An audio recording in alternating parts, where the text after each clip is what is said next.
जय हिंद साथियों। Indian education study में आपका स्वागत। आइए हम देखते हैं एसपीटी रेलवे सामान्य अध्ययन से भारत का भूगोल। इससे पहले हमने विश्व का भूगोल जो है एक ही वीडियो में पूर्ण जो टॉपिक था कवर किए हैं। अगर आप नहीं देखे हैं तो प्लेलिस्ट में देख सकते हैं। अभी हम देखेंगे भारत का भूगोल एसपीटी रेलवे सामान्य अध्ययन से। सभी महत्वपूर्ण परीक्षा के लिए बहुत ही महत्वपूर्ण प्रश्न होने वाला है। तो आइए चलते हैं क्वेश्चन सेशन की ओर। तो पहला है कि भारत का प्राचीन नाम क्या था। भारत का जो प्राचीन नाम आर्यावर्त या जम्बूद्वीप था। आर्यावर्त या जम्बूद्वीप। भारत को हिंदुस्तान किसने कहा दोस्तों? तो भारत को जो है हिंदुस्तान ईरानियों के द्वारा कहा गया था और भारत को इंडिया कहा यूनानियों के द्वारा। तो हिंदुस्तान ईरानियों के द्वारा, इंडिया कहा यूनानियों के द्वारा। भारत जो स्थित है दोस्तों यह उत्तर पूर्वी गोलार्ध में। तो भारत कहाँ अवस्थित है? तो उत्तर पूर्वी गोलार्ध में स्थित है। और भारत की आकृति की हम बात करें तो लगभग चतुष्कोणीय है। जैसा कि जानते हैं दोस्तों भारत की राजधानी नई दिल्ली हो जाएगा। भारत में कुल राज्यों की संख्या 28 हो जाएगा और केंद्र शासित प्रदेश कुल 8। तो केंद्र शासित प्रदेश 8 है और राज्यों की संख्या 28। क्षेत्रफल की हम बात करें तो भारत की क्षेत्रफल है 32,87,263 वर्ग किलोमीटर। यह भारत का क्षेत्रफल है। भारत का क्षेत्रफल संपूर्ण विश्व का क्षेत्रफल की हम बात करें तो यह 2.42% है। संपूर्ण क्षेत्रफल विश्व का भारत का। क्षेत्रफल की दृष्टि से दोस्तों भारत का विश्व में स्थान 7वां है।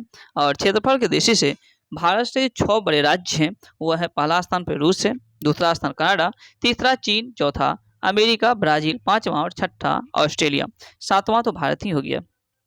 भारत की कुल जनसंख्या अगर हम बात करें दोस्तों तो 121.08 करोड़ जो है भारत की जनसंख्या। जनसंख्या की दृष्टि से दोस्तों भारत का विश्व में कौन सा स्थान है? तो जनसंख्या की दृष्टि से भारत का विश्व में दूसरा स्थान है।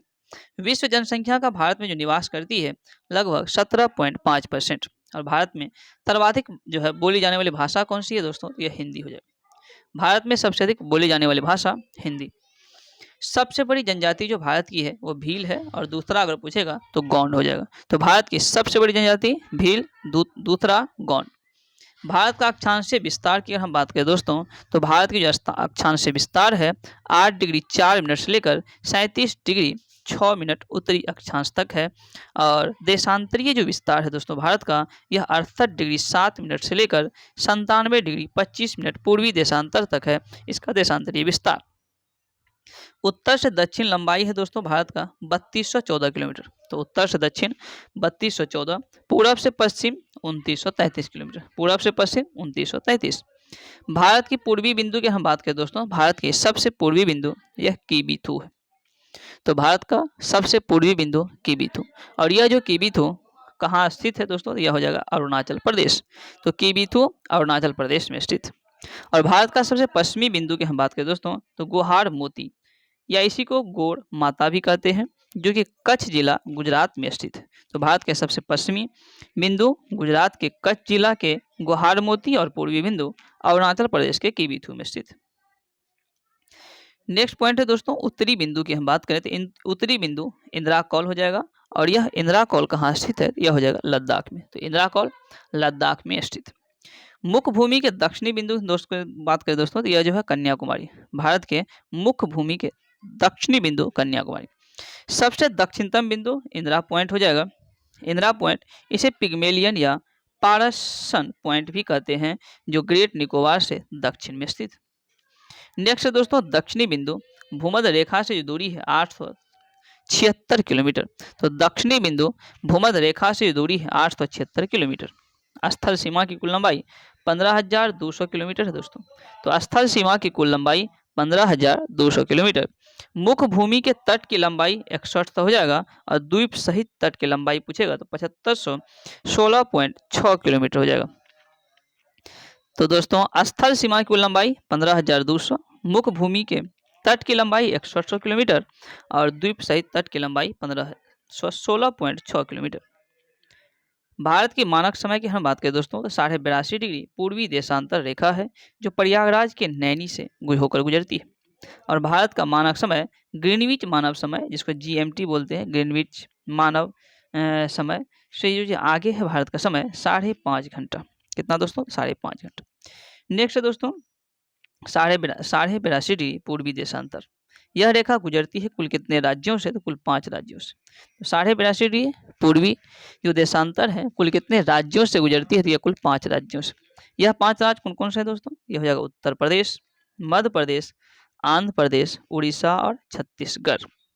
नेक्स्ट दोस्तों, भारत को 2 भागों में विभाजित करती है कौन सी रेखा, तो भारत को 2 भागों में कर्क रेखा विभाजित करती है, कौन सी, तो कर्क रेखा। नेक्स्ट दोस्तों, कर्क रेखा गुजरती है कुल कितने, तो 8 राज्यों से। कर्क रेखा 8 राज्यों से। यह 8 राज्य है गुजरात, राजस्थान, मध्य प्रदेश, छत्तीसगढ़, झारखंड, पश्चिम बंगाल, त्रिपुरा और मिजोरम। ये कुल 8 राज्य हैं जिससे कर्क रेखा होकर गुजरती है। नेक्स्ट दोस्तों, क्षेत्रफल में सबसे जो बड़ा राज्य है वह राजस्थान। तो क्षेत्रफल में सबसे बड़ा राज्य राजस्थान हो जाएगा और सबसे छोटा गोवा। क्षेत्रफल में सबसे बड़ा राजस्थान, सबसे छोटा गोवा। क्षेत्रफल में केंद्र शासित की हम बात करें दोस्तों, तो सबसे बड़ी जो क्षेत्रफल के अनुसार केंद्र शासित जम्मू कश्मीर हो जाएगा और सबसे छोटा लक्षद्वीप। जनसंख्या की दृष्टि से हम बात करें दोस्तों, जनसंख्या की दृष्टि से तो सबसे बड़ा राज्य यूपी हो जाएगा और सबसे छोटा सिक्किम। केंद्र शासित प्रदेश में दोस्तों दिल्ली और सबसे छोटा केंद्र शासित प्रदेश में जनसंख्या की दृष्टि से लक्षद्वीप। तो जनसंख्या की दृष्टि से सबसे बड़ा राज्य उत्तर प्रदेश, सबसे छोटा सिक्किम। केंद्र शासित प्रदेश दोस्तों जनसंख्या की दृष्टि से सबसे बड़ा दिल्ली और सबसे छोटा लक्षद्वीप है। क्षेत्रफल में सबसे बड़ा जिला की हम बात करें दोस्तों, यह कच्छ जिला जो गुजरात में है और क्षेत्रफल में सबसे छोटा जिला दोस्तों माहे, यह जो पुडुचेरी में स्थित। नेक्स्ट दोस्तों, तटीय राज्यों की जो कुल संख्या है दोस्तों, ये कुल कितने, तो कुल 9 है। तटीय राज्यों की संख्या कुल 9 है। सबसे लंबी तटरेखा वाला राज्य की हम बात करें दोस्तों, तो ये गुजरात हो जाएगा सबसे लंबी तटरेखा। सबसे छोटी जो है तटरेखा वाला राज्य गोवा, तो सबसे छोटी तटरेखा गोवा को हो जाएगा। नेक्स्ट दोस्तों, भारत की जो औसत समुद्री तल है यह कहाँ से मापा जाता है, तो भारत की जो औसत समुद्री तल है यह नापा जाता है चेन्नई की तट से। कहाँ से, चेन्नई। नेक्स्ट दोस्तों, कि भारत के प्रादेशिक जल क्षेत्र, देखिए दोस्तों भारत के जो प्रादेशिक जल क्षेत्र है यह कुल कितना है, तो 12 समुद्री मील। 12 समुद्री मील। हालांकि एक समुद्री मील की हम बात करें तो 1.852 किलोमीटर होता है। तो 1 समुद्री मील 1.852 किलोमीटर होता है। और भारत की प्रादेशिक जल सीमा 12 समुद्री मील। भारत के संलग्न प्रादेशिक जल सीमा पूछेगा दोस्तों तो यह हो जाएगा 24 समुद्री मील और अनंत पूछेगा तो यह हो जाएगा 200 जो है समुद्री मील। नेक्स्ट दोस्तों, समुद्र की दूरी जो मापी जाती है किससे, यह है नॉटिकल मील, जिसको समुद्री मील भी बोलते हैं दोस्तों। नेक्स्ट दोस्तों, गुजरात से गोवा तक के जो तटीय क्षेत्र है, गुजरात से गोवा तक इसके तटीय क्षेत्र को क्या कहते हैं, तो गुजरात से गोवा यानी इसके क्या कहते हैं, कोंकण तट। तो गुजरात से गोवा तक कोंकण तट। नेक्स्ट दोस्तों, तमिलनाडु से आंध्र प्रदेश, तमिलनाडु से आंध्र प्रदेश के तट जो है यह कोरोमंडल तट, जिसको पूर्वी तट भी कहते हैं दोस्तों। नेक्स्ट दोस्तों, मंगलुरु जो कि कर्नाटक में से कन्याकुमारी तमिलनाडु के तट को क्या कहते हैं, मालाबार तट कहते हैं। सर्वाधिक वन जो है किस राज्य में है, तो मध्य प्रदेश। सबसे अधिक वन दोस्तों मध्य प्रदेश और सबसे कम हो जाएगा हरियाणा। तो वन जो है सबसे अधिक मध्य प्रदेश और सबसे कम जो है हरियाणा हो जाएगा। सबसे प्राचीन जो पर्वत है दोस्तों यह अरावली है जो राजस्थान में स्थित है। अरावली की जो सबसे ऊंची चोटी है दोस्तों ये गुरु शिखर जो आबू पहाड़ी पर स्थित है। गुरु शिखर जो कहाँ, आबू पहाड़ी। नेक्स्ट दोस्तों, अरावली पर्वत श्रृंखला यह विभाजित होती है। तो अरावली जो पर्वत है श्रृंखला है दोस्तों यह लूनी और ब्यास नदियों के द्वारा जो है विभाजित होती है, लूनी और ब्यास। नेक्स्ट दोस्तों, सबसे नवीनतम पर्वत यह हिमालय हो जाएगा, जिसे वलित पर्वत के नाम से भी जानते हैं। वलित पर्वत को यह सबसे नवीनतम पर्वत है। हिमालय किससे बना दोस्तों, तो हिमालय जो है अपसादी चट्टानों से बना, हिमालय अपसादी। दोस्तों हिमालय का निर्माण की हम बात करें इसका निर्माण जो हुआ है प्राचीन टेथिस सागर के निक्षेपों से हुआ, प्राचीन टेथिस सागर के निक्षेपों से हुआ है हिमालय का निर्माण। हिमालय की सबसे ऊंची श्रेणी हिमाद्री है दोस्तों और हिमालय के पाद प्रदेश जो है शिवालिक। तो हिमालय के पाद प्रदेश कहलाता है शिवालिक। हिमालय की सबसे ऊंची चोटी हिमाद्री। शिवालिक का निर्माण की हम बात करें दोस्तों, शिवालिक का निर्माण सेनोजोइक काल में हुआ था। शिवालिक का निर्माण सेनोजोइक काल में। नेक्स्ट है दोस्तों, प्रायद्वीपीय पर्वतों का निर्माण जो है संबंधित है पेलियोजोइक कल्प से।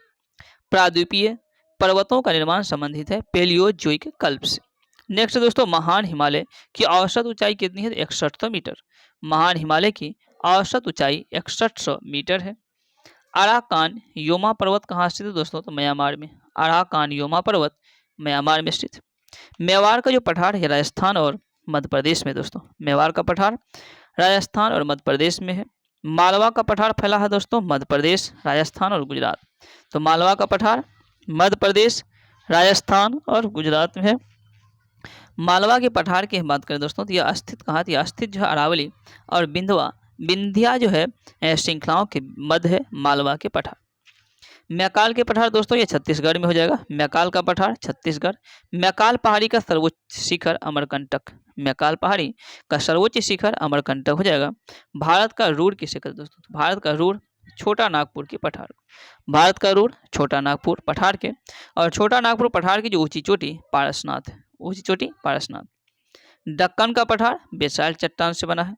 दक्कन के पठार ये स्थित कहाँ, तो मध्य प्रदेश और महाराष्ट्र के मध्य।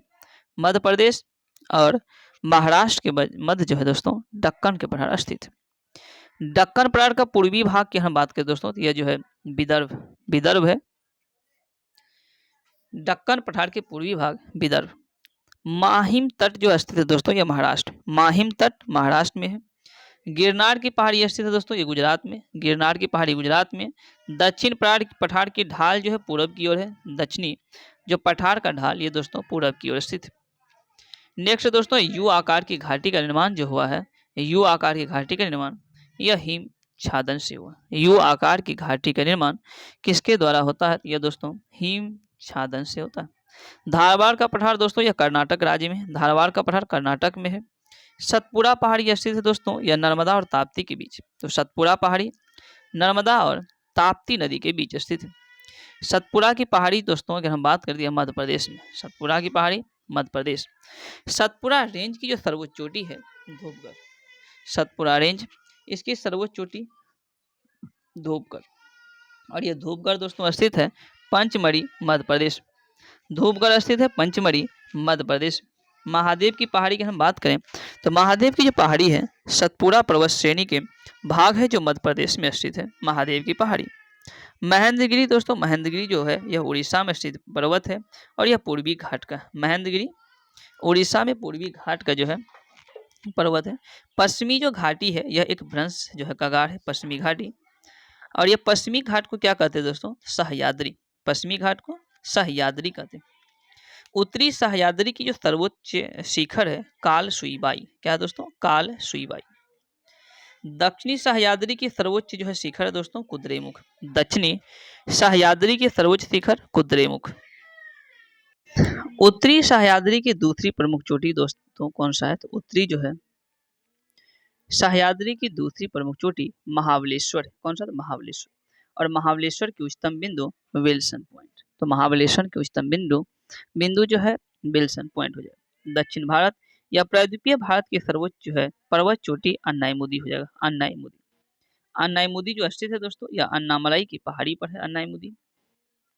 पूर्वी घाट और पश्चिमी घाट पर्वत श्रेणियों का जो सम्मिलन स्थल है यह दोस्तों नीलगिरी पहाड़ी, क्या है, तो नीलगिरी पहाड़ी। नेक्स्ट है नीलगिरी पहाड़ियाँ किन राज्यों में विस्तृत है, यह तमिलनाडु, केरल और कर्नाटक तक जो है विस्तृत है नीलगिरी की पहाड़ियाँ। नीलगिरी का सर्वोच्च चोटी दोस्तों यह दोदा बेटा हो जाएगा। नीलगिरी का सर्वोच्च चोटी दोदा बेटा। उटकमंड या ऊटी कहाँ से था, ऊटी, तो यह नीलगिरी की पहाड़ी पर ही स्थित होती है दोस्तों ऊटी। गारो, खासी और जयंतिया ये पहाड़ियां जो स्थित है मेघालय में। गारो, खासी, जयंतिया ये मेघालय में स्थित है। कार्डमम, कार्डमम जो है कि इलायची की पहाड़ी, इलायची की जो पहाड़ी है इसे कार्डमम कहते हैं। यह केरल और तमिलनाडु के राज्यों के सीमा पर, केरल और तमिलनाडु के राज्यों के सीमा पर कार्डमम इलायची की पहाड़ी स्थित है। सेवराय की पहाड़ी तमिलनाडु में है, सेवराय की पहाड़ी।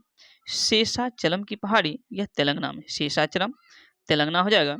और कोडाईकनाल की जो है कोडाईकनाल कहाँ स्थित है, यह पालनी पर्वत श्रेणी में स्थित है कोडाईकनाल।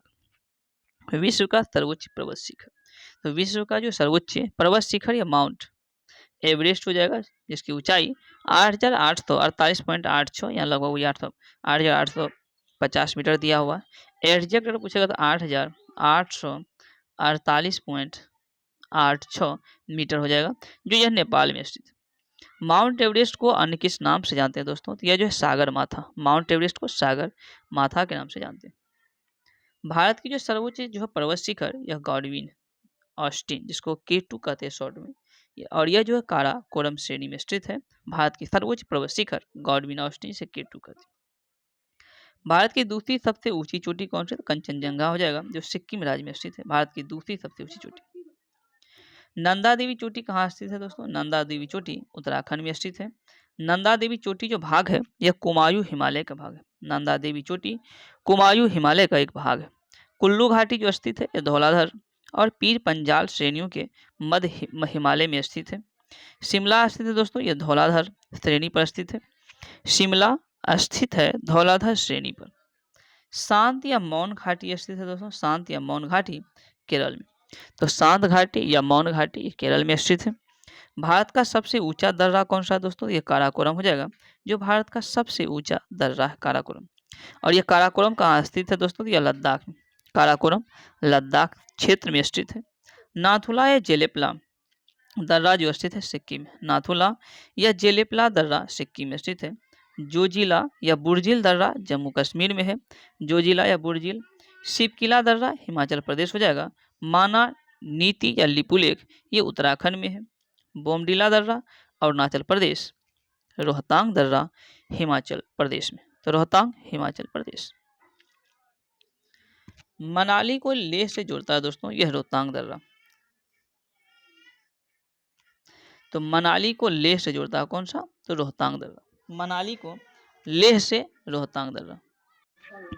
श्रीनगर से लेह जो जोड़ती है जोजिला, तो श्रीनगर से लेह को जोड़ती है जोजिला दर्रा। खैबर दर्रा कहाँ? ये पाकिस्तान में स्थित हो जाएगा खैबर। श्रीनगर को जम्मू से जोड़ता है दोस्तों यह बनिहाल दर्रा। श्रीनगर को जम्मू से बनिहाल। नेक्स्ट है भारत के द्वीप समूह दो भागों में विभाजित करती है, हो जाएगा दोस्तों लक्षद्वीप एवं अंडमान निकोबार द्वीप समूह। भारत के द्वीप समूह जो दो भागों में विभाजित करती है अंडमान लक्षद्वीप था अंडमान निकोबार द्वीप समूह हो जाएगा। अंडमान निकोबार जो स्थित है दोस्तों यह बंगाल की खाड़ी में स्थित एक ज्वालामुखी निर्मित द्वीप है। तो अंडमान निकोबार जो है यह ज्वालामुखी निर्मित द्वीप है जो बंगाल की खाड़ी में स्थित है। अंडमान को निकोबार से अलग करता है दोस्तों यह 10 डिग्री चैनल। अंडमान को निकोबार से 10 डिग्री चैनल जो है अलग करता है। अंडमान निकोबार समूह में द्वीप की संख्या कुल 572 हो जाएगा। तो कुल कितना द्वीप है? 572 है अंडमान निकोबार समूह में कुल द्वीप। अंडमान निकोबार की राजधानी की हम बात करें दोस्तों ये पोर्ट ब्लेयर हो जाएगा। और पोर्ट ब्लेयर कहाँ स्थित है? ये दक्षिणी अंडमान द्वीप पर स्थित है। तो पोर्ट ब्लेयर दक्षिण अंडमान द्वीप पर स्थित है। कोको द्वीप जो म्यांमार में है, कोको द्वीप तथा उत्तरी अंडमान को यह अलग करता है तो कोको स्टेट यानी उत्तरी अंडमान से। नेक्स्ट है दोस्तों डंकन पास। तो यह डंकन पास जो है दक्षिणी अंडमान तथा छोटा अंडमान के बीच है डंकन पास। नेक्स्ट है दोस्तों मरकत द्वीप, जिसको एमराल्ड आइसलैंड भी कहा जाता है मरकट द्वीप को। और यह दोस्तों अंडमान निकोबार द्वीप समूह में स्थित है मरकट द्वीप। काला पानी के नाम से किसे जाना जाता था दोस्तों? तो काला पानी की हम बात करें यह अंडमान निकोबार द्वीप समूह को जाना जाता था आजादी से पहले। नेक्स्ट है भारत का एकमात्र सक्रिय ज्वालामुखी। तो एकमात्र जो है सक्रिय ज्वालामुखी जिसे बैरन द्वीप है और यह स्थित है मध्य अंडमान के पूर्व। भारत का एकमात्र सक्रिय ज्वालामुखी बैरन द्वीप जो कि मध्य अंडमान के पूर्व में स्थित है। अंडमान निकोबार की जो है सबसे ऊंची चोटी कौन सी है दोस्तों? तो सैडल पीक है। अंडमान निकोबार की सर्वोच्च चोटी सैडल पीक जो उत्तरी अंडमान में स्थित है। सुषुप्त ज्वालामुखी द्वीप जो नारकोंडम में स्थित है या उत्तरी अंडमान के पूर्व में। अंडमान निकोबार की दूसरी सबसे ऊंची चोटी यह माउंट थूलियर हो जाएगा, जो कि अंडमान निकोबार की दूसरी सबसे ऊंची चोटी है माउंट थूलियर जो ग्रेट निकोबार द्वीप पर स्थित है। ग्रेट निकोबार द्वीप को सुमात्रा से अलग करता है दोस्तों। ये 6 डिग्री जो चैनल है 6 डिग्री चैनल यह ग्रेट निकोबार को सुमात्रा से अलग करता है। सुमात्रा द्वीप की हम बात करें दोस्तों तो इंडोनेशिया में स्थित है सुमात्रा द्वीप। इसको ग्रेट निकोबार द्वीप से अलग करता है तो ग्रैंड चैनल। सैम्पेन जाति की हम बात करें दोस्तों सैम्पन, तो ये जो है निकोबार द्वीप का है सैम्पेन जनजाति। रॉस द्वीप जिसका नामांकन सुभाष चंद्र बोस द्वीप किया गया है। नील द्वीप जिसका नाम शहीद द्वीप है यह दक्षिण अंडमान में स्थित है। तो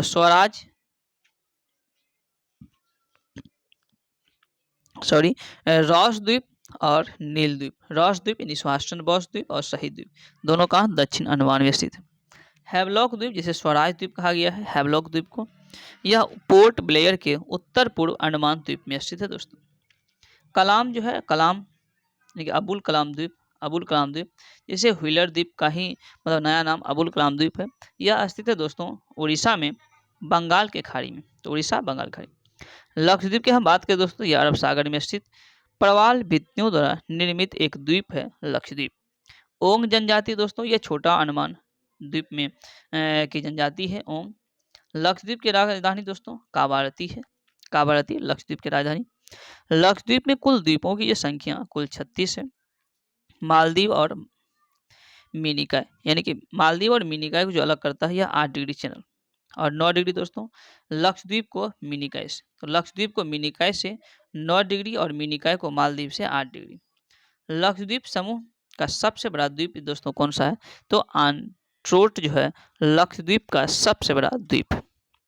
लक्षद्वीप समूह का सबसे छोटा द्वीप हो जाएगा बिस्ट्रा, बिस्ट्रा। लक्षद्वीप निवासियों की जो भाषा की हम बात करें दोस्तों, तो ये मलयालम लक्षद्वीप निवासी की जो है मुख्य भाषा। पंबन द्वीप जो है जैसे आदम ब्रिज का भाग है दोस्तों, पंबन ब्रिज, यह स्थित कहाँ? यह स्थित है भारत तेलंगाना के बीच मन्नार की खाड़ी में। न्यू मूर द्वीप जो है कहाँ स्थित है दोस्तों? तो ये जो न्यू मूर द्वीप है यह बंगाल की खाड़ी में स्थित है, न्यू मूर द्वीप। तो न्यू मूर द्वीप बंगाल की खाड़ी में।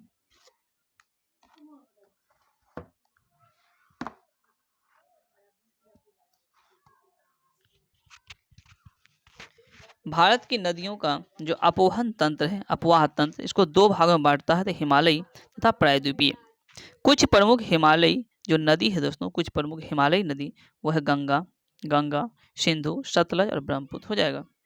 भारत की सबसे लंबी नदी गंगा हो जाएगा, भारत की सबसे लंबी नदी। और गंगा निकलती है दोस्तों गोमुख से, गंगोत्री के पास जो गोमुख है यहाँ से गंगा निकलती है।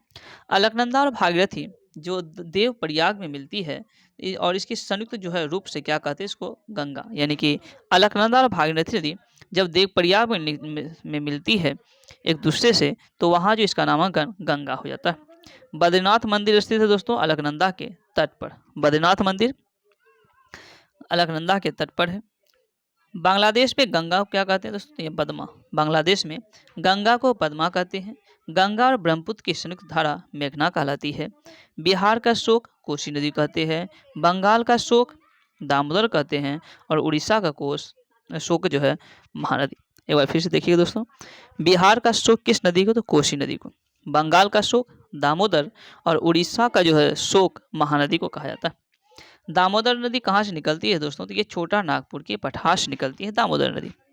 जैविक मरुस्थल किसे कहते हैं? ये दामोदर नदी को दोस्तों जैविक मरुस्थल कहते हैं। बहुत ही अच्छा VVI क्वेश्चन हो गया। जैविक मरुस्थल दामोदर नदी कहते हैं।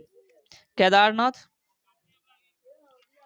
केदारनाथ और रुद्रप्रयाग के मध्य जो बहती है मंदाकिनी गंगा नदी का एकमात्र सहायक नदी, जिसका उद्गम मैदानी क्षेत्र में यह हो जाएगा दोस्तों गोमती, गोमती। गंगा की सबसे बड़ी जो सहायक नदी है यमुना हो जाएगा, जो गंगा की सबसे बड़ी सहायक नदी है। यमुना नदी का उद्गम हो जाएगा दोस्तों बंदरपूछ के यमुनोत्री में। यमुना नदी का उद्गम बंदरपूछ के यमुनोत्री। सोन नदी का उद्गम हो जाएगा अमरकंटक। गंडक नदी को नेपाल में कहते हैं शालिग्राम या नारायणी। गंडक नदी नेपाल में शालिग्राम या नारायणी कहते हैं। जो नदी डेल्टा नहीं बनाती, जो नदी डेल्टा नहीं बनाती है उनके मुहाने को क्या कहते हैं दोस्तों? इसको एस्चुरी कहते हैं। और ये एस्चुरी इसको ज्वार नदमुख भी कहते हैं। और ये एस्चुरी जो बनाने वाली जो नदियां हैं वो हो जाएगा नर्मदा और ताप्ती। नर्मदा और ताप्ती नदी जो है एस्चुरी का निर्माण करती है। भारत में सबसे बड़ी जो नदी मुख है दोस्तों, किस नदी मुख का है? यह हो जाएगा हुगली नदी का मुख, भारत की सबसे बड़ी नदी मुख है। नेक्स्ट है दोस्तों भ्रंश घाटी से होकर बहने वाली नदी। ये हो जाएगा दोस्तों भ्रंश घाटी से होकर बहने वाली नदी नर्मदा, नर्मदा। और भारत की सबसे चौड़ी नदी हो जाएगा दोस्तों ब्रह्मपुत्र, भारत की सबसे चौड़ी नदी ब्रह्मपुत्र। तिब्बत के मानसरोवर झील से निकलने वाली जो यारलुंग जांगपो नदी है, यारलुंग जांगपो नदी, इसको भारत में किस नाम से जानते हैं दोस्तों? तो इसको ब्रह्मपुत्र नदी कहते हैं। और इसका मुहाना बंगाल की खाड़ी में है, यानी बंगाल खाड़ी में यह जो मिल जाती है। विश्व की सबसे बड़ी नदी द्वीप हो जाएगा माजुली। और ये जो माजुली है यह स्थित है ब्रह्मपुत्र नदी पर, असम के जोरहट में। मानस और लोहित जो है सहायक नदी है दोस्तों ब्रह्मपुत्र की। मानस और लोहित जो है सहायक नदी किसकी है? तो ब्रह्मपुत्र की। ब्रह्मपुत्र को कहा जाता है दोस्तों तिब्बत में सांगपो, यानी कि ब्रह्मपुत्र को तिब्बत में सांगपो, अरुणाचल प्रदेश में दिहांग, असम में कहते हैं ब्रह्मपुत्र और बांग्लादेश में इसको जमुना कहते हैं। विश्व का दोस्तों सबसे बड़ा डेल्टा की हम बात करें, सुंदरबन डेल्टा है, जो गंगा ब्रह्मपुत्र नदियों से मिलकर बनी है। सुंदरबन डेल्टा जो भारत बांग्लादेश में स्थित है, सुंदरबन डेल्टा। और डेल्टा की आकृति कैसी होती है दोस्तों? तो डेल्टा की आकृति त्रिभुजाकार। डेल्टा की आकृति त्रिभुजाकार हो जाएगा। डेल्टा नहीं बनाने वाली नदी है नर्मदा ताप्ती। अभी जस्ट बताए हैं कि नर्मदा और ताप्ती जो है दोस्तों, यह डेल्टा नहीं बल्कि क्या, एस्चुरी का निर्माण करने वाली नदियां हैं। डेल्टा बनाती है गंगा, कावेरी, महानदी। गंगा, कावेरी, महानदी, ये सब डेल्टा बनाने वाली मुख्य नदी। सिंधु नदी का जो उद्गम है दोस्तों, यह तिब्बत में कैलाश पर्वतमाला के उत्तर स्थित मानसरोवर झील है। सिंधु नदी का उद्गम स्थल मानसरोवर झील हो जाएगा। भारत और पाकिस्तान के बीच दोस्तों सिंधु जल समझौता हुआ, और ये जो सिंधु जल समझौता कब हुआ था? 1960 में हुआ था। सिंधु की सबसे बड़ी सहायक नदी चिनाब हो जाएगा। चिनाब हिमालय प्रदेश में कहलाता है चंद्रभागा। चंद्रभागा। नेक्स्ट दोस्तों बगलिहार। बगलिहार, सलाल और दुलहस्ती परियोजना जो निर्मित है, यह चिनाब नदी पर। बगलिहार, सलाल और दुलहस्ती परियोजना कौन सी नदी पर स्थित है दोस्तों? तो यह हो जाएगा चिनाब नदी पर। नेक्स्ट दोस्तों झेलम नदी। झेलम नदी का जो उद्गम होता है, तो यह बेरीनाग जो कश्मीर के समीप शेषनाग झील से होता है, झेलम नदी का उद्गम। तुलबुल तथा उड़ी परियोजना जो है दोस्तों चलाई जा रही है कहाँ? तो ये जो है जम्मू कश्मीर में झेलम नदी पर चल रही है, तुलबुल तथा उड़ी परियोजना। सतलज नदी का उद्गम है दोस्तों तिब्बत में। सतलज नदी तिब्बत में, तो कहाँ? तिब्बत से। तो मानसरोवर झील के पास जो है राक्षस ताल से जो है सतलज नदी का उद्गम है। भाखड़ा नागल, हरि के बिराज, इंदिरा गांधी नहर, यह निकलती है दोस्तों, तो यह जो है सतलज। भाखड़ा नागल, हरि के बिराज और इंदिरा गांधी नहर, यह सब जो है सतलज नदी से निकलती है। दक्षिण यानी प्रायद्वीपीय भारत की जो प्रमुख नदियां हैं दोस्तों, यह हो जाएगा महानदी, गोदावरी, कावेरी, कृष्णा जो कि पूरब की ओर बहती है। बाकी नदी नर्मदा, ताप्ती, माही, यह पश्चिम की ओर बहने वाली नदियां हैं। तो प्रायद्वीपीय जो है भारत की यानी दक्षिण भारत की जो प्रमुख नदी, महानदी, गोदावरी, कावेरी, कृष्णा। कृष्णा नदी की हम बात करें दोस्तों, ये सब जो है यानी कि गोदावरी, महानदी, कावेरी, कृष्णा, ये सब पूरब की ओर बहने वाली नदियां, और नर्मदा, ताप्ती, माही, ये सब पश्चिम की ओर बहने वाली नदियां। नर्मदा का जो उद्गम है दोस्तों, यह मैकाल पर्वत के अमरकंटक चोटी से, जबकि यह मिलती है कहाँ पर? तो अरब सागर में। गुजरात की जीवन रेखा नर्मदा नदी को ही कहा जाता है दोस्तों। तो गुजरात की जीवन रेखा नर्मदा नदी कहते हैं। अरब सागर में गिरने वाली सबसे लंबी नदी नर्मदा है, जो विभ्रंश घाटी से होकर बहती है। प्रायद्वीपीय भारत की सबसे लंबी नदी, प्रायद्वीपीय भारत की जो सबसे लंबी नदी है, यह गोदावरी है दोस्तों। प्रायद्वीपीय भारत की सबसे लंबी नदी गोदावरी, और यह गोदावरी जो है दोस्तों महाराष्ट्र में मुंबई के निकट नासिक के त्र्यंबकेश्वर से निकलती है। बृहद गंगा, वृद्ध गंगा यानी दक्षिण के गंगा किसे कहते दोस्तों? तो गोदावरी। गोदावरी को दक्षिण गंगा कहते हैं। कावेरी नदी का जो उद्गम है, कावेरी नदी कर्नाटक के कोडागु जिले के ब्रह्मगिरी पहाड़ी से निकलती है। और कावेरी नदी जो मिलती है कहाँ दोस्तों? तो ये बंगाल की खाड़ी में। तो कावेरी नदी का उद्गम हो जाएगा ब्रह्मगिरी पहाड़ी से कोडागु जिला में, और मोहना हो जाएगा इसका बंगाल की खाड़ी। दक्षिण भारत की गंगा हो जाएगा कावेरी। दक्षिण भारत की गंगा कावेरी को ही कहते हैं दोस्तों। और कावेरी जो जल विवाद है, यह तमिलनाडु, कर्नाटक, केरल और पुडुचेरी के मध्य। तो कावेरी जल विवाद तमिलनाडु, कर्नाटक, केरल और पुडुचेरी के मध्य। कृष्णा नदी का उद्गम की हम बात करें दोस्तों, कृष्णा नदी, इसका उद्गम महाराष्ट्र के पश्चिमी भाग में महाबलेश्वर है। और कृष्णा जल विवाद या आंध्र प्रदेश, कर्नाटक और महाराष्ट्र के मध्य 1957 में से जो है यह विवाद में आया। लवनी नदी के रूप में जानते हैं लूनी को। लवनी नदी, लूनी, और यह लूनी नदी है जो निकलती है कहाँ दोस्तों? तो अरावली पर्वत से। लूनी नदी अरावली पर्वत से निकलती है। कच्छ के रण में विलुप्त होने वाली यानी कच्छ के रण में गायब होने वाली नदी है कौन? तो लूनी। नदियां जिसका उद्गम भारत क्षेत्र में नहीं है दोस्तों, से सतलज, घाघरा, ब्रह्मपुत्र, सिंधु और गंडक, ये सब नदियां इसका उद्गम भारत क्षेत्र में नहीं है। हरिद्वार, वाराणसी और पटना जो स्थित है दोस्तों, ये गंगा के तट पर है। दिल्ली, आगरा, मथुरा, ये यमुना के तट पर है। लुधियाना, फिरोजपुर सतलज के किनारे। लुधियाना, फिरोजपुर सतलज के किनारे है। हैदराबाद स्थित है दोस्तों मूसी नदी किनारे। हैदराबाद, मूसी नदी। श्रीनगर, ये कश्मीर है, झेलम नदी किनारे। लखनऊ, गोमती नदी किनारे। उज्जैन, छिबरा और कोटा जो राजस्थान में है, चंबल नदी किनारे। तो दिल्ली, आगरा, मथुरा यमुना हो गया। लुधियाना और फिरोजपुर सतलज नदी हो गया। हैदराबाद और जो स्थित है मूसी नदी हैदराबाद। श्रीनगर जो कश्मीर में है झेलम नदी किनारे। लखनऊ गोमती नदी उज्जैन छिबरा राजस्थान जो है ये चंबल। अयोध्या हो गया सरयू नदी किनारे। कटक जो उड़ीसा है महानदी किनारे। जमशेदपुर इसे स्वर्ण रेखा नदी किनारे स्थित है जमशेदपुर। सूरत हो गया ताप्ती नदी। विजयवाड़ा कृष्णा नदी किनारे। विजयवाड़ा कृष्णा नदी किनारे हो जाएगा। और पणजी मांडोवी नदी किनारे। पणजी जो है मांडोवी। विद्यासागर सेतु जो बना है यह हुगली नदी पर विद्यासागर सेतु। रानी लक्ष्मीबाई बांध बेतवा नदी पर यूपी में है रानी लक्ष्मीबाई बांध। भारत का जो सबसे ऊंचा बांध कौन सा है? तो भारत का है दोस्तों सबसे ऊंचा बांध यह टिहरी बांध है जो भागीरथी नदी पर उत्तराखंड में है। विश्व या भारत की सबसे लंबी बांध यह हीराकुंड बांध है जो महानदी उड़ीसा पर है। मेटूर बांध कावेरी नदी पर है मेटूर बांध और यह तमिलनाडु में। पोंग बांध ब्यास नदी पर हिमाचल प्रदेश। पोंग बांध ब्यास नदी पर हिमाचल प्रदेश में है। थीन बांध रावी नदी पर पंजाब में। अलमाटी बांध कृष्णा नदी पर कर्नाटक में। मेथन बेलपहाड़ी तिलैया बांध यह दामोदर की सहायक नदी बड़ाकर नदी पर है। भारत का सबसे बड़ा लेगुन या खारे पानी की झील है चिल्का झील जो उड़ीसा में। भारत की सबसे बड़ी लेगुन या खारे पानी की जो झील है चिल्का झील जो उड़ीसा में।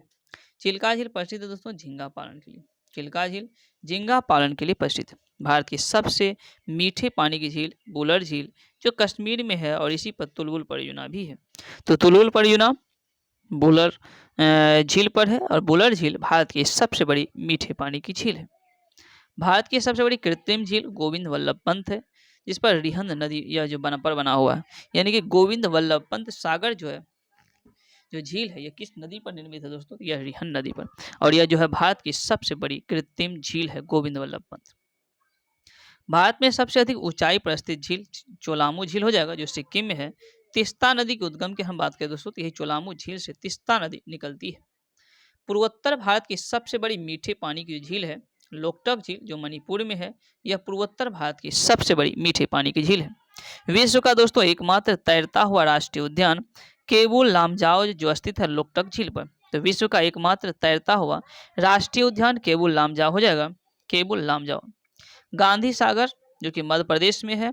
राणा प्रताप सागर और जवाहर सागर जो कि राजस्थान में है यह दोस्तों स्थित है चंबल नदी पर। हुसैन सागर झील हैदराबाद और सिकंदराबाद के मध्य तेलंगाना में है हुसैन सागर झील। पुलिकट झील आंध्र प्रदेश और तमिलनाडु राज्यों की सीमा पर स्थित एक लेगून झील है। पुलिकट झील जो है एक लेगून झील है दोस्तों। पुलिकट झील क्या है?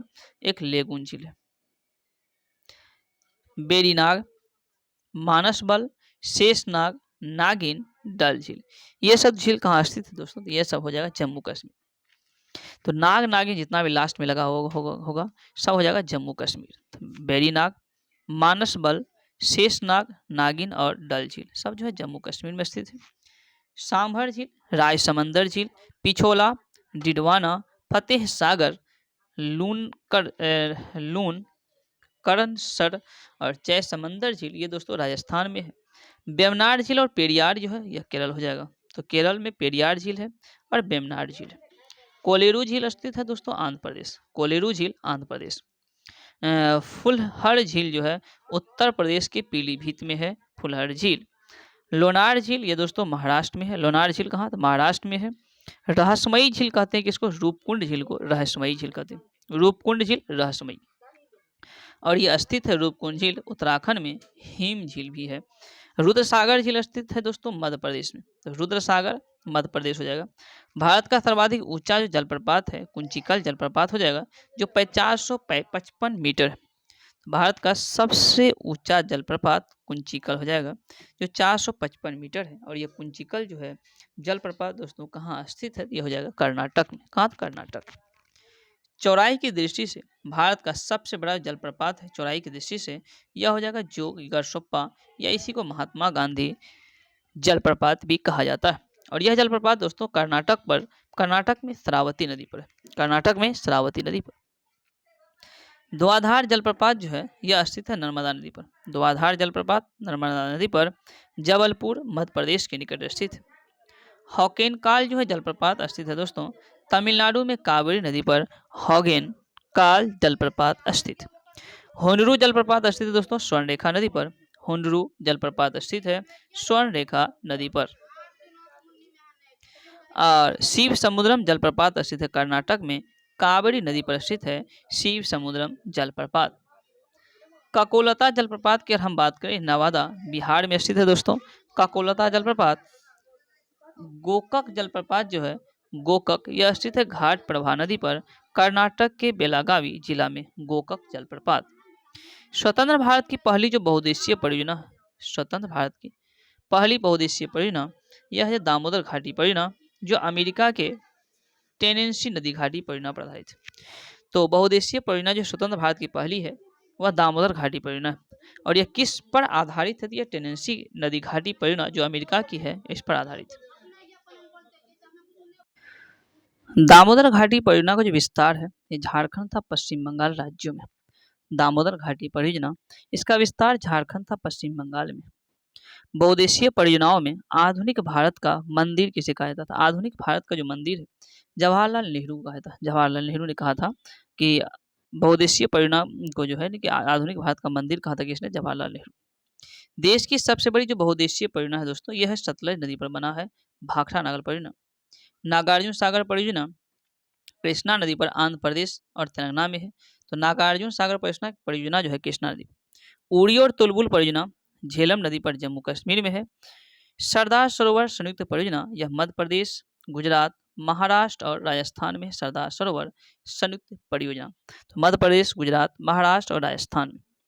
भारत में प्रथम न्यूक्लियर ऊर्जा स्टेशन जो स्थापित किया गया है 1969 में तारापुर महाराष्ट्र में दोस्तों। कलपक्कम पावर प्लांट तमिलनाडु में है। कलपक्कम पावर प्लांट तमिलनाडु में है। नाभिकीय ईंधनों के रूप में जो प्रमुख जो खनिज का प्रयोग किया जाता है दोस्तों यूरेनियम का, और दूसरा स्थान पर थोरियम का।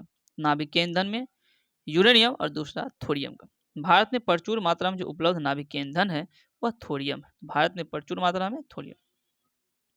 रावत भाटा परमाणु विद्युत गृह कहाँ स्थित है? तो ये जो रावत भाटा परमाणु विद्युत गृह यह कहाँ स्थित है? तो यह हो जाएगा दोस्तों राजस्थान में। कहाँ? तो राजस्थान में रावत भाटा परमाणु विद्युत गृह स्थित है।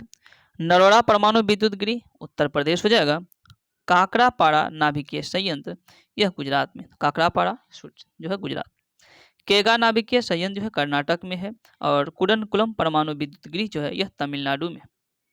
भारत के प्रथम जल विद्युत संयंत्र, भारत में प्रथम जल विद्युत संयंत्र जो है इसकी स्थापना 1897 में दार्जिलिंग सिंद्रापोंग में पश्चिम बंगाल में हुई है। शिव समुद्रम जल विद्युत केंद्र जो है यह स्थापित की गई है 1902 ईस्वी में कावेरी नदी पर कर्नाटक में। तो शिव समुद्रम कावेरी नदी पर 1902 ईस्वी में स्थापना किया गया था कर्नाटक में। कालपोंग जल विद्युत परियोजना स्थित है दोस्तों अरुणाचल प्रदेश में। कालपोंग जल विद्युत परियोजना अरुणाचल प्रदेश। मानगुरु जल जो है संयंत्र स्थित है तेलंगाना में। मानगुरु जल संयंत्र स्थित है तेलंगाना में। थाल जो है गुरु जल संयंत्र स्थित है महाराष्ट्र में। चूखा जल विद्युत केंद्र भूटान में चूखा। और भारत की जलवायु है दोस्तों उष्णकटिबंधीय जलवायु है भारत की। मानसून शब्द की उत्पत्ति जो है कौन सी भाषा से हुई है? यह अरबी भाषा से। मानसून शब्द की उत्पत्ति अरबी। भारत में दोस्तों अधिकांश जो वर्षा होती है, भारत में अधिकांश वर्षा दक्षिण पश्चिम मानसून से होती है। भारत में अधिकांश वर्षा। और भारत में पश्चिमी समुद्र तट पर जो वर्षा होती है दक्षिण पश्चिम मानसून से।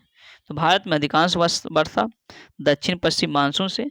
और भारत में पश्चिमी समुद्र तट पर जो वर्षा होती है पश्चिमी समुद्र तट पर यह दक्षिण पश्चिम मानसून से ही होती है। जाड़े के दिनों में तमिलनाडु के तट पर, जाड़े के दिनों दोस्तों तमिलनाडु के तट पर या कोरोमंडल के तट पर जो वर्षा होती है यह उत्तर पूर्वी मानसून या इसी को लौटती हुई मानसून भी कहते हैं। इसके कारण जो है जाड़े के दिनों में तमिलनाडु के तट पर या कोरोमंडल के तट पर वर्षा होती है। भारत में मानसून का आगमन दोस्तों, मानसून का आगमन सबसे पहले होता है जून के प्रथम सप्ताह में केरल में। तो मानसून का आगमन सबसे पहले जून में। विश्व में सर्वाधिक जो वर्षा होता है मेघालय में के मासिनराम में सबसे अधिक जो है वर्षा होती है। और यह वर्षा जो है 1141 सेंटीमीटर लगभग। भारत में सबसे कम वर्षा लेह लद्दाख हो जाएगा। सुनामी जो आई थी 26 दिसंबर 2004 ईस्वी को। भारत की जो औसत राष्ट्रीय वर्षा है दोस्तों, यह 110, कहीं कहीं आपको 112 सेंटीमीटर भी देखने को मिलेगा। तो भारत की जो औसत राष्ट्रीय वर्षा 110 हो जाएगा। भारतीय मौसम विभाग की स्थापना 1875 दिल्ली में हुई थी। मिट्टी के अध्ययन को क्या कहते हैं दोस्तों? पेडोलॉजी। मिट्टी के अध्ययन पेडोलॉजी। सर्वाधिक उपजाऊ और सर्वाधिक मात्रा में पाए जाने वाली जो मिट्टी है दोस्तों, यह हो जाएगा जलवायु मिट्टी। जलवायु मिट्टी सर्वाधिक उपजाऊ भी है और सर्वाधिक मात्रा में पाए जाने वाली भी मिट्टी है जलोढ़ मिट्टी। और भारत की जो मौसम विभाग की स्थापना 1875 कहा तो दिल्ली में हुई थी। जलोढ़ मिट्टी की जो अधिकता है दोस्तों, यह कार्बनिक पदार्थ में की। जलोढ़ मिट्टी में अधिकता होती है किसकी? तो यह कार्बनिक पदार्थ की होती है। जलोढ़ इसको दोमट मिट्टी कहती है, यह पाई जाती है दोस्तों। इसमें जो है जलोढ़ मिट्टी या दोमट मिट्टी में अधिकता होती है किसकी? तो यह पोटास एवं चूना की। जल धारण क्षमता सबसे कम बलुई दोमट मिट्टी। तो बलुई दोमट मिट्टी जल धारण करने की जो क्षमता सबसे कम होती है। सर्वाधिक पानी सोखने वाली मिट्टी है दोस्तों, यह दोमट मिट्टी। पुरानी जलोढ़ मिट्टी कहते हैं बांगर और नवीन जलोढ़ मिट्टी को खादर। खाद मिल गया, नहीं हो गया तो खादर हो गया। तो नवीन जलोढ़ मिट्टी खादर, पुरानी जलोढ़ मिट्टी बांगर। काली मिट्टी का निर्माण दोस्तों बेसाल्ट चट्टानों से। काली मिट्टी। रेगुन मिट्टी को कहा जाता है काली मिट्टी। रेगुन मिट्टी काली मिट्टी। कपास की खेती के लिए जो है सबसे उपयुक्त मिट्टी कौन सी है? तो यह काली मिट्टी, इसी को रेगुन मिट्टी भी कहते हैं, जो कपास की खेती के लिए सर्वाधिक उपयुक्त है। काली मिट्टी का विस्तार है दोस्तों महाराष्ट्र, मध्य प्रदेश, गुजरात, आंध्र प्रदेश और कर्नाटक। तो काली मिट्टी का विस्तार महाराष्ट्र, मध्य प्रदेश, गुजरात, आंध्र प्रदेश और कर्नाटक। लाल मिट्टी का रंग जो है प्रायः लाल होता है, और ये लाल जो होता है दोस्तों किसके कारण? यह लाल होता है लो ऑक्साइड की अधिकता के कारण। चाय की खेती के लिए दोस्तों लेटराइट मिट्टी की आवश्यकता होती है। चाय की खेती लेटराइट। लेटराइट मिट्टी में बहुलता होती है आयरन और सिलिका की। आयरन और सिलिका की जो बहुलता होती है लेटराइट मिट्टी में। सर्वाधिक जो है क्षारीय जो मृदा है, यह है उत्तर प्रदेश की। सबसे अधिक क्षारीय मृदा उत्तर प्रदेश। सर्वाधिक लवणीय मृदा गुजरात की है। मृदा अपरदन रोका जा सकता है किससे? तो वन रोपण से। वन रोपण करके, वृक्षारोपण करके मृदा के अपरदन को रोक सकते हैं। भारत में सर्वाधिक सिंचाई जो की जाती है दोस्तों, यह लघु सिंचाई योजना है। भारत की सर्वाधिक जो सिंचाई जो की जाती है लघु सिंचाई योजना, जिसमें के अंतर्गत 2000 हेक्टेयर से भी कम कृषि क्षेत्र है और इसके तहत जो सिंचित की जाती है। देश में सिंचाई का मुख्य साधन है दोस्तों नलकूप। तो देश में सिंचाई का मुख्य साधन क्या है? तो नलकूप हो जाएगा। और नलकूप से सबसे अधिक जो सिंचाई उत्तर प्रदेश में होती है। फरक्का सिंचाई परियोजना पश्चिम बंगाल में है। विश्व की सबसे बड़ी नहर परियोजना इंदिरा गांधी नहर परियोजना है, जो विश्व की सबसे बड़ी नहर परियोजना है। देश की सबसे लंबी नहर है दोस्तों इंदिरा गांधी नहर, जो राजस्थान नहर भी कहते हैं, देश की सबसे लंबी। राजस्थान नहर जल प्राप्त करती है सतलज, ब्यास और रावी। राजस्थान नहर जल प्राप्त करती है सतलज, ब्यास और रावी से। इंदिरा गांधी नहर का उद्गम हो गया पंजाब में सतलज तथा ब्यास नदियों के संगम पर स्थित Harike barrage. National institute of solar energy, यह कहाँ स्थित है दोस्तों? यह हो जाएगा गुरुग्राम में। National institute of solar energy स्थित है गुरुग्राम में। भारतीय कृषि की इतिहास। भारतीय कृषि की इतिहास जो इस पुस्तक को किसके द्वारा लिखी गई है? तो MS रंधावा के द्वारा जो लिखा गया है भारतीय कृषि की इतिहास। देश में दोस्तों प्रथम कृषि विश्वविद्यालय, इसकी स्थापना 1960 में पंतनगर तत्कालीन उत्तर प्रदेश में किया गया था। देश की प्रथम कृषि विश्वविद्यालय। देश में प्रथम कृषि विश्वविद्यालय का जो नाम है, देश के प्रथम कृषि विश्वविद्यालय, इसका नाम गोविंद बल्लभ पंत कृषि एवं प्रौद्योगिकी विश्वविद्यालय पंतनगर उत्तराखंड। भारतीय कृषि अनुसंधान परिषद। भारतीय जो कृषि अनुसंधान परिषद है दोस्तों, इसकी जो स्थापना कब की गई थी? इसकी स्थापना 23 मई 1929 को दिल्ली में की गई थी। तो भारतीय कृषि अनुसंधान परिषद की स्थापना की हम बात करें तो 23 मई 1923 को दिल्ली में किया गया था। रग्बी फसल बोई जाती है दोस्तों अक्टूबर नवंबर में, और यह काट ली जाती है मार्च अप्रैल में। तो रग्बी फसल अक्टूबर नवंबर में बोई जाती है, मार्च अप्रैल में काट ली जाती है। खरीफ फसल बोई जाती है दोस्तों जून जुलाई में, और खरीफ फसल नवंबर दिसंबर में काट ली जाती है। रबी फसल के अंतर्गत गेहूं, चना, जौ, मटर, सरसों, मसूर और आलू।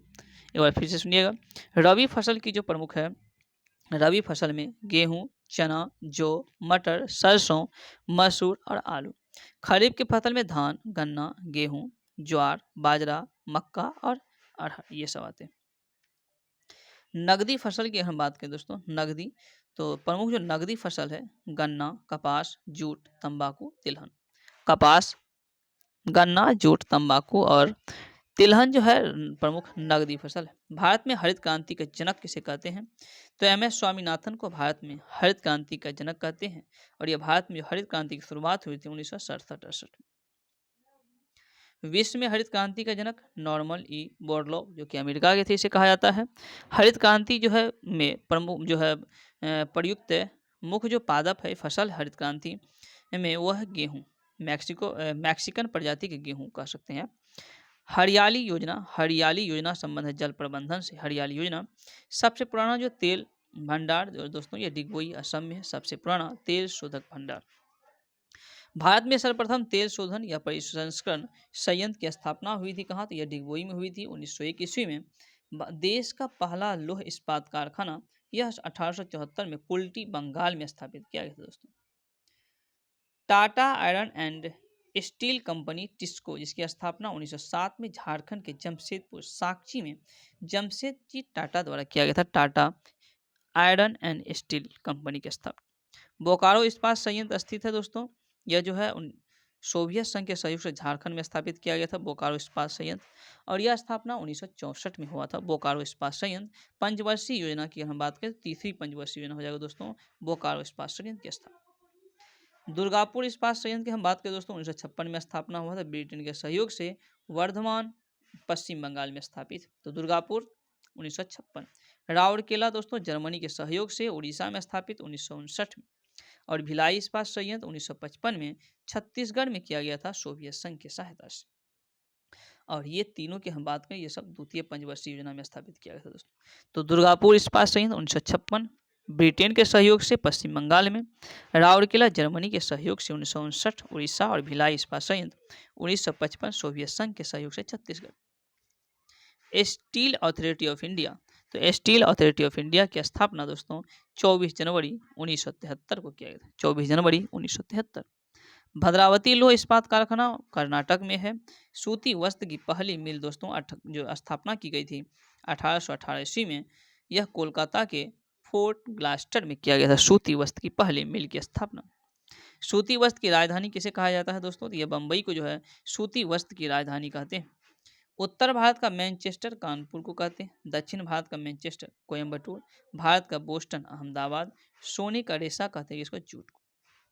तो उत्तर भारत का मैनचेस्टर दोस्तों कानपुर को, दक्षिण भारत का मैनचेस्टर कोयम्बटूर और भारत का बोस्टन किसे तो अहमदाबाद को कहते हैं। और सोने का जो रेशा यह जूट को कहते हैं।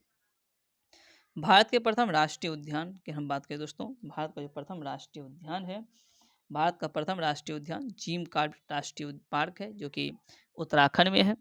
और जिम कॉर्बेट राष्ट्रीय उद्यान इसकी स्थापना 1936 में किया गया था। जिम कॉर्बेट राष्ट्रीय उद्यान की स्थापना, इसका दोस्तों पुराना नाम हैली नेशनल पार्क। भारत का सबसे बड़ा राष्ट्रीय उद्यान हैमिश राष्ट्रीय उद्यान ही है जो लद्दाख में स्थित है। टाइगर स्टेट दोस्तों मध्य प्रदेश को कहते हैं। टाइगर स्टेट मध्य प्रदेश को कहा जाता है। नेक्स्ट है दोस्तों भारत का सबसे बड़ा जो बाघ अभ्यारण्य, भारत का सबसे बड़ा बाघ अभ्यारण्य नागार्जुन सागर से जो है श्रीशैलम आंध्र प्रदेश में है। Tiger man of India Kailash Sankhala कहते हैं। Bird man of India Salim Ali. तो tiger man of India Kailash Sankhala, bird man of India Salim Ali. Salim Ali राष्ट्रीय उद्यान है दोस्तों यह श्रीनगर में। सलीम अली राष्ट्रीय उद्यान श्रीनगर में है। ताडोबा बांध जो है बांध जो आरक्षित है महाराष्ट्र में, ताडोबा बांध। शिवालिक जो हाथी आरक्षित है दोस्तों उत्तराखंड में। रणथंभौर राजस्थान में, रणथंभौर चीता शरण स्थल है। बेदान थंगल पक्षी अभ्यारण्य तमिलनाडु में है। बेदान थंगल पक्षी अभ्यारण्य। राजीव गांधी राष्ट्रीय उद्यान, इसको नागरहोल राष्ट्रीय उद्यान भी कहते हैं दोस्तों। राजीव गांधी राष्ट्रीय उद्यान यह अवस्थित है कहाँ? कर्नाटक में। भारतीय जो वन्यजीव संस्थान दोस्तों ये देहरादून में है। भारतीय वन्यजीव संस्थान, भारतीय वन अनुसंधान संस्थान देहरादून में है। और forest survey of India Dehradun. Forest survey of India कहाँ स्थित है? देहरादून में। भारतीय वन अनुसंधान संस्थान देहरादून और भारतीय वन्यजीव संस्थान भी देहरादून में स्थित है दोस्तों। जीवाश्म राष्ट्रीय उद्यान मध्य प्रदेश में है। राष्ट्रीय प्राणी उद्यान नई दिल्ली। तो जीवाश्म राष्ट्रीय उद्यान Madhya Pradesh. National would fossils park ये दोस्तों स्थित है जैसलमेर राजस्थान में। नेशनल वुड फॉसिल पार्क जो है जैसलमेर राजस्थान में स्थित है। सबसे अधिक राष्ट्रीय उद्यान है दोस्तों कहाँ, तो यह मध्य प्रदेश में सबसे अधिक राष्ट्रीय उद्यान है। भारत का जो प्रथम तितली उद्यान, भारत के प्रथम तितली उद्यान, यह जो है बन्नरघट्टा जैविक उद्यान है दोस्तों, और यह बेंगलोर में स्थित है। रणथंभौर वन्यजीव अभ्यारण्य प्रसिद्ध है टाइगर के लिए, रणथंभौर टाइगर। एक सींग वाला गेंडा प्रसिद्ध है काजीरंगा राष्ट्रीय उद्यान जो असम में है, एक सींग वाला गेंडा के लिए प्रसिद्ध। देश का सबसे बड़ा बंदरगाह हो जाएगा दोस्तों यह बम्बई, देश का सबसे बड़ा बंदरगाह। भारत का सबसे बड़ा कृत्रिम था आधुनिक बंदरगाह नाहवा सेवा है, जिसका अन्य नाम जवाहरलाल नेहरू बंदरगाह भी है। और ये जो नाहवा सेवा या जवाहरलाल नेहरू बंदरगाह जो देश का सबसे बड़ा कृत्रिम था आधुनिक बंदरगाह है, यह स्थित है दोस्तों कहाँ, तो मुंबई में। भारत का सबसे गहरा बंदरगाह तथा सर्वश्रेष्ठ प्राकृतिक बंदरगाह यह विशाखापट्टनम बंदरगाह है दोस्तों, विशाखापट्टनम। गुजरात स्थित कांडला बंदरगाह जो एक ज्वारीय बंदरगाह है दोस्तों। भारत का सबसे प्राचीन बंदरगाह चेन्नई में है। गुजरात का जो दाहेज है, दाहेज यह एक रसायन बंदरगाह, गुजरात का दाहेज एक रसायन बंदरगाह। भारत की सबसे बड़ी जनजाति है दोस्तों कौन सी थी, भील जो है भारत की सबसे बड़ी जनजाति है। भील जो है संबंध है दोस्तों ये प्रोटो ऑस्ट्रेलॉइड जो है प्रजाति से है भील। भारत की दूसरी सबसे बड़ी जो है जनजाति है दोस्तों ये गोंड हो जाएगा, पहली भील और दूसरी गोंड। टोडा जनजाति का मूल जो निवास है दोस्तों यह नीलगिरी की पहाड़ी है जो तमिलनाडु में स्थित है। टोडा जनजाति का यहाँ मूल निवास है। बहुपति विवाह जो प्रचलित है दोस्तों ये टोडा जनजाति में ही बहुपति विवाह का प्रचलन है। द्रविडियन प्रजाति जो संकेंद्रित है दोस्तों यह दक्षिण भारत में है। द्रविडियन प्रजाति संकेंद्रित है दक्षिण भारत में। दिवाली को शोक पर्व के रूप में मनाती है कौन सी जनजाति दोस्तों, यह थारू जनजाति। थारू जनजाति दिवाली को शोक पर्व के रूप में मनाती है और यह उत्तराखंड तथा उत्तर प्रदेश की जो है जनजाति है। संथाल निवास करती है दोस्तों पूर्वी भारत, इसको बिहार, बंगाल, त्रिपुरा, झारखंड और उड़ीसा मुख्य रूप से जो है संथाल निवास करती है। संथालों में विवाह को कहा जाता है बुपला। बुपला जो है दोस्तों ये संथालों में विवाह को कहा जाता है। गद्दी जनजाति जो रहती है हिमाचल प्रदेश में और बोडो जनजाति निवास करती है उत्तर पूर्व के गारो पहाड़ी पर, बोडो जनजाति निवास करती है। सहरिया जनजाति दोस्तों पाई जाती है राजस्थान के बारां जिला में, सहरिया जनजाति पाई जाती है। भारत का सबसे आद्य जनजाति है दोस्तों ये जारवा। भारत की सबसे आद्य जनजाति जारवा है और ये जारवा जो है पाई जाती है अंडमान निकोबार में, जारवा अंडमान निकोबार में। गारो जनजाति पाई जाती है दोस्तों मेघालय, असम, मिजोरम में। गारो जनजाति असम, मेघालय, मिजोरम में पाई जाती है। सरहुल त्योहार मनाया जाता है झारखंडों के उड़ाव, मुंडा और हो जनजाति के द्वारा जो है सरहुल त्योहार मनाया जाता है। लेप्चा जनजाति पाई जाती है कहाँ, सिक्किम में। लेप्चा जनजाति सिक्किम में। ऋतु प्रवास जो क्या करते हैं भूटिया लोग, ऋतु प्रवास भूटिया लोग। मोपला जनजाति केरल में पाई जाती है। मोपला जनजाति मालाबार की पहाड़ियों में। गुज्जर जनजाति निवास करती है दोस्तों, ये गुज्जर जनजाति जो निवास करती है कहाँ पर, तो ये हो जाएगा जम्मू कश्मीर और हिमाचल प्रदेश में, जम्मू कश्मीर और हिमाचल प्रदेश में। बायोटेक पार्क जो स्थित है दोस्तों ये लखनऊ में। बायोटेक पार्क कहाँ है, तो जो है लखनऊ में स्थित है बायोटेक पार्क। तो बायोटेक पार्क लखनऊ में स्थित है। चंदन का वृक्ष जो है कहाँ मिलता है दोस्तों, ये कर्नाटक में। चंदन का वृक्ष कर्नाटक।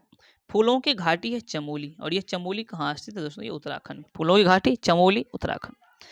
मकराना संगमरमर की जो खाने हैं कहाँ, तो ये राजस्थान में है। मकराना संगमरमर के खाने राजस्थान में। क्वार्टर जो बनता है दोस्तों ये सिलिकॉन था ऑक्साइड से, सिलिकॉन ऑक्साइड से क्वार्टर। भारी जल तैयार किया जाता है ट्रांबे में, कहाँ पे, तो भारी जल ट्रांबे में तैयार किया जाता है। सर्करिक रेखा स्थित है कच्छ के रण में। सर्वाधिक जो हिरन पाई जाती है भारत में, सबसे अधिक हिरन दोस्तों भारत। अरुणाचल प्रदेश का जो पूर्व नाम है दोस्तों ये नेफा है, नेफा कहते थे पहले अरुणाचल प्रदेश को। नॉर्थ ईस्ट फ्रंटियर अलायंस हो जाएगा। मीट्रियोलॉजी में जो अध्ययन किया जाता है दोस्तों, मीट्रियोलॉजी यह है मौसम का, तो मीट्रियोलॉजी में मौसम का अध्ययन। चाय जो है उगाई जाती है अत्यधिक ठंडे प्रदेशों में, चाय अत्यधिक ठंडे प्रदेशों में उगाई जाती है। घाट तिला प्रसिद्ध है तांबा के लिए और बेलाडीला लोह अयस्क जो खान यह छत्तीसगढ़ में है, बेलाडीला लोह अयस्क खान। पृथ्वी पर घने वन मिलते हैं कहाँ, तो भूमध्य रेखा पर पृथ्वी पर जो घने वन मिलते हैं केसर का एकमात्र उत्पादक राज्य है दोस्तों ये जम्मू कश्मीर है।